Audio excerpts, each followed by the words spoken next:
जय श्री कृष्णा। राधे राधे। पोष माह का हिंदू धर्म में बहुत बड़ा महत्व है। वैसे तो पोष का महीना सूर्य देव को समर्पित किया गया है।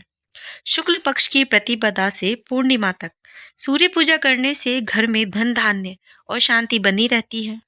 और पोष माह में सूर्य की पूजा करने से सेहत अच्छी होती है, आयु लंबी होती है और समाज में मान सम्मान भी मिलता है।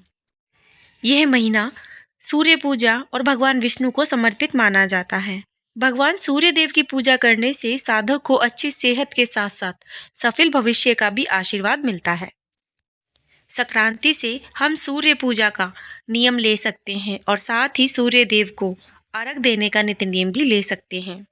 यह नियम मनोकामना पूर्ति के लिए होता है, जिसमें सुबह जल्दी उठकर उगते हुए सूरज को अर्घ देना होता है, जिसमें तांबे के लोटे में रोली और लाल फूल डालकर अर्घ देना होता है और नित्य नेम से 1 साल का नियम हमें लेना होता है। और अर्घ देते समय ओम घृणी सूर्याय नमः या फिर सूरज जी के और भी मंत्रों का जाप जरूर करना चाहिए। और इन कथाओं को शुक्ल पक्ष की प्रतिपदा से पूर्णिमा तक सुनने पर आपके सारे मनोरथ पूर्ण होते हैं और आपको समाज में मान सम्मान भी मिलता है। एक समय की बात है, सूर्य भगवान की रानी के मायके से खबर आती है, परंतु रानी सा को मायके जाने का मन नहीं था। सूर्य नारायण भगवान रानी को यह कहकर जबरदस्ती मायके भेजते हैं कि जाओ, मैं आपके लिए वहां पर अच्छी अच्छी वस्तुएं भेजूंगा। राणा दे अपने पीहर चली गई। कुछ दिनों पश्चात सूरज भगवान राणा दे के लिए चौपड़ पासा, पंचेटा, आटी डोरी इत्यादि वस्तुएं भेज देते हैं। राणा दे की भाभियां मजाक करने के इरादे से चौपड़ पासे और खिलौने सारे सामान को निकाल लेती हैं और उसके स्थान पर कंकड़, पत्थर और कांटे भर देती हैं। अब राणा दे ने देखने के लिए हाथ डिब्बों में डाले तो उनके हाथ में कांटे चुभ गए। अब उनकी भाभियां उन पर हंसने लगी, तो इस बात पर राणा दे को बहुत गुस्सा आ गया। कुछ दिनों पश्चात जब सूर्य नारायण राणा दे को लेने पधारे, तो राणा दे तो सूर्य भगवान से बातचीत भी नहीं करती थी। राणा दे जब ससुराल गई तो वहां पर भी किसी से बात ही नहीं कर रही थी। सूर्य नारायण ने अपनी माता जी से पूछा कि माता जी, राणा दे आपसे बातचीत करती हैं क्या? तो उनकी माता ने कहा, नहीं बेटा, राणा दे जब से अपने पीहर से वापिस आई हैं तब से वो किसी से बात नहीं कर रही है। सूर्यनारायण कहते हैं कि माता जी, आप आज उनको बोलना कि चावल की बोरी पड़ी है और उसमें से कुछ चावल निकाल ले, परंतु ऐसा करते समय कोई भी चावल टूटना नहीं चाहिए, सारे चावल साबुत होने चाहिए। अब राणा दे तो रोने लगी। रोते रोते वो छत पर चली गई और उन्होंने चिड़ियों को बुलाया। राणा दे ने चिड़ियों के कहने लगे कि मैंने तुम्हें चुग्गा डाला होगा, अब तुम इन चावलों को छील दो। ढेर सारी चिड़ियाएं सारे के सारे चावल छीलकर उड़ गईं। सूर्य नारायण ने फिर पूछा, माता जी, राणा दे कुछ बोली? तो माता जी कहती है, नहीं बेटा, वो तो कुछ नहीं बोली। सूर्य नारायण फिर बोलते हैं कि माता जी, अब उनसे कहना कि 108 छेद वाली मटकियां हैं, उनमें पानी भर दें। राणा दे तो वापस रोने लगी। तालाब पहुंचकर भी वो रो ही रही थी। उनको रोता देख मेंढकियां आई और उनसे पूछती हैं कि आप क्यों रो रही हैं? तो राणा दे ने कहा कि सासू जी ने 108 छेद वाली मटकियों में पानी भरने को कहा है, पानी टिकेगा कैसे इन मटकियों में? तो मेंढकिया बोली, आप चिंता मत करो, हम छेद पर चिपक जाएंगे, फिर आप आसानी से पानी भर लेना। फिर क्या था, मेंढकिया तो छेद पर चिपक गई और राणा दे ने पानी से मटके भर लिए।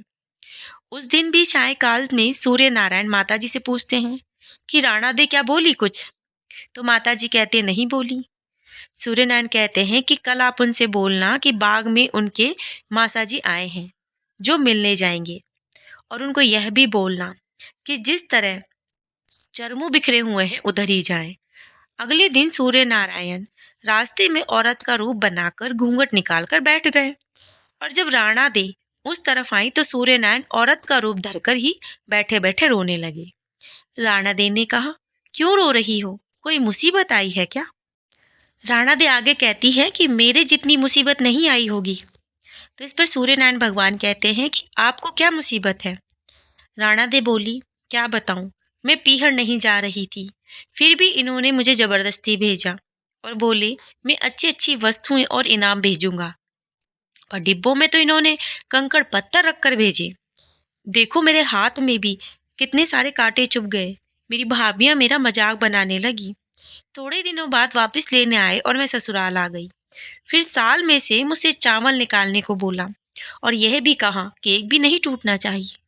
फिर मुझे 108 छेद वाली मटकियों में पानी भरने के लिए भी कहा। अब आप ही बताओ, छेद वाली मटकियों में पानी कैसे ठहरेगा? वो तो मेंढकियां मटके से अंदर चिपक गई, तो मैंने भर दिया। ये कहते ही राणा दे जोर जोर से रोने लगी। फिर तो सूर्य भगवान ने राणा दे का हाथ पकड़ लिया और अपने असली स्वरूप में आ गए। सूर्य भगवान बोले, चुप हो जाओ राणा दे, मैंने तो डिब्बों में चौपड़ पासा, आती डोरा और मिठाइयाँ और अच्छी अच्छी वस्तुएं भेजी थी।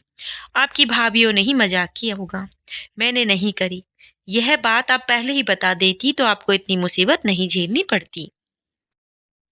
यह बात सुनकर राणा दे रोते रोते चुप हो गई और फिर सूर्यनारायण भगवान के साथ प्रेम के साथ रहने लगी। दूसरी कहानी सुनते हैं। पुराने समय की बात है। सूर्यनारायण भगवान की जो माता जी हैं, वो एक दिन प्रजापत के पास जाती हैं और बोलती हैं कि हे प्रजापत, हमें 2 पर्दे वाली हांडी बना दे। प्रजापत उन्हें वैसी हांडी बनाकर दे देता है। एक में तो वो मीठी खीर बनाती हैं और एक में रावी राव बनाती हैं, खारी हुई।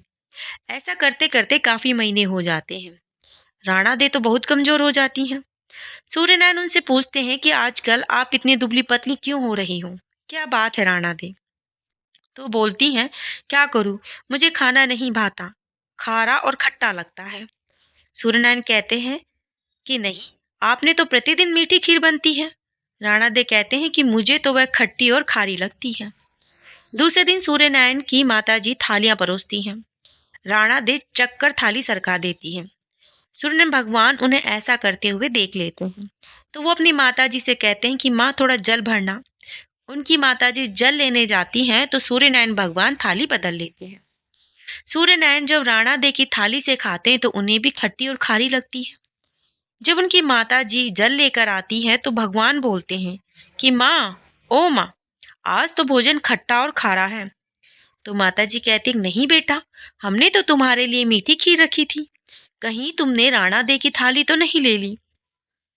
इस पर सूर्य भगवान ने कहा कि माँ, ए माँ, ऐसा अलग अलग भोजन क्यों बनाया है? तो माता कहती है, बेटा हमारे सास बहू में तो ऐसा चलता है। तो सूर्यनारायण भगवान कहते हैं कि नहीं माँ, ऐसा दुनिया में ही चलने दो, अपने महलों में ऐसा नहीं चलेगा। सबके एक जैसा भोजन ही बनाना। तब से ही सासू बहू में तेरा मेरा चलने लगा था। सुनते हैं अगली कहानी।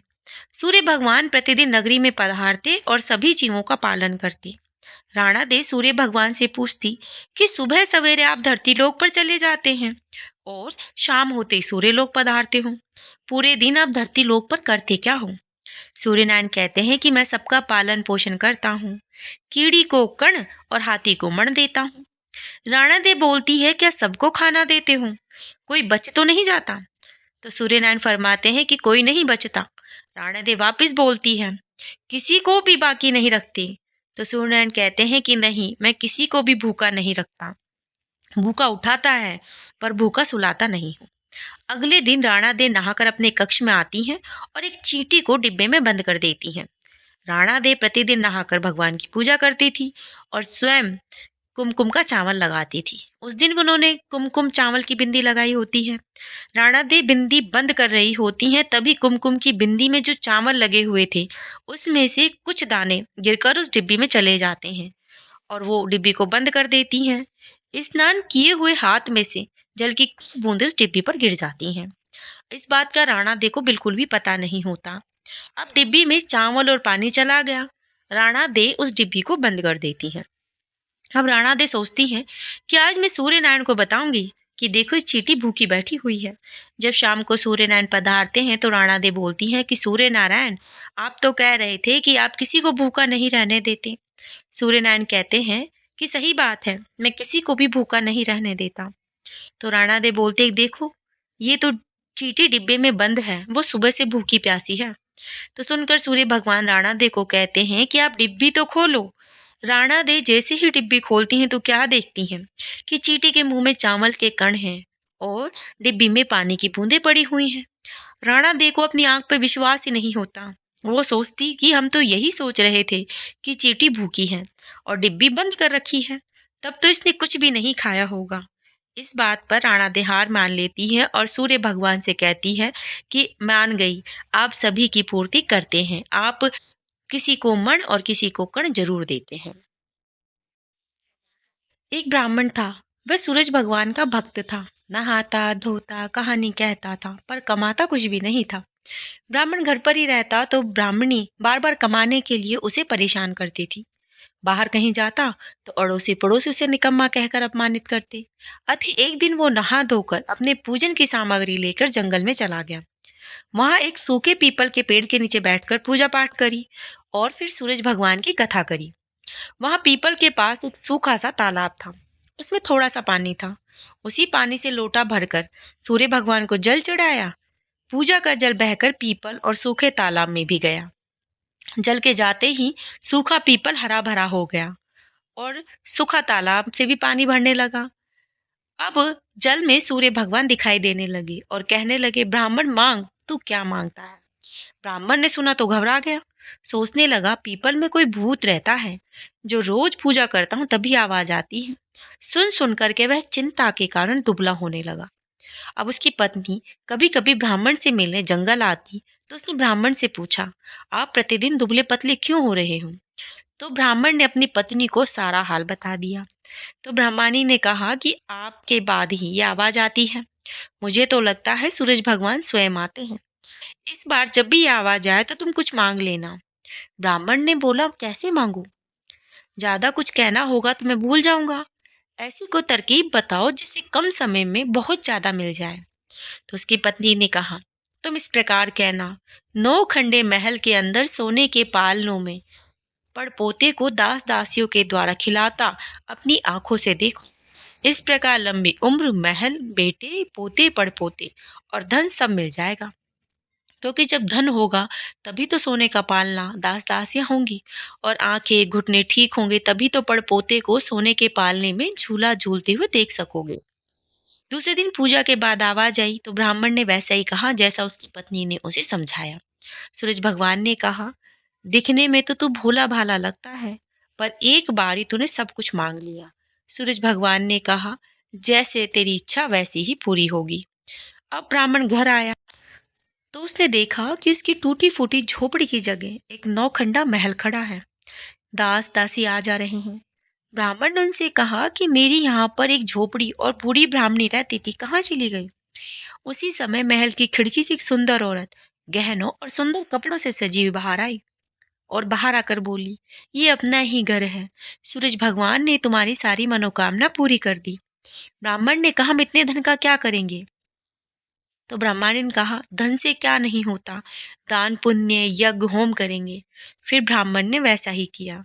अब ये सब राजा की जगह ब्राह्मण का गुणगान करने लगे। राजा ने ये सब सुन करके ब्राह्मण को बुलाया और पूछा, कल तक तो तुमको खाने को नहीं मिलता था, आज इतना धन कहाँ से आ गया? कहाँ चोरी डाका डाला? तो ब्राह्मण ने कहा कि मुझे ये सब सूर्य भगवान की कृपा से मिला है और उसने सारी कहानी बता दी। राजा ने कहा, मेरे पुत्र नहीं है तो मुझे क्या करना चाहिए? ब्राह्मण ने राजा को सूर्य भगवान की पूजा की विधि बताई। राजा ने वैसा ही किया तो उसके पुत्र हो गया। सब लोग सूर्य भगवान का जयकारा करने लगे। सूर्य भगवान जैसे ब्राह्मण और राजा की मनोकामना पूरी की वैसे सबकी करना, कहानी कहने वाले, सुनने वाले और पुकारा भरने वाले की सबके सारे मनोरथ पूर्ण करना। इन कथाओं को पौष माह के शुक्ल पक्ष की एकम से लेकर पूर्णिमा तक रोज सुनना चाहिए। इससे हमारे सारे कष्ट दूर होते हैं और हमें समाज में मान सम्मान मिलता है। आप सभी स्वस्थ रहें और आप सबके सारे मनोरथ शीघ्र अतिशीघ्र पूर्ण हो, इसी कामना के साथ राधे राधे।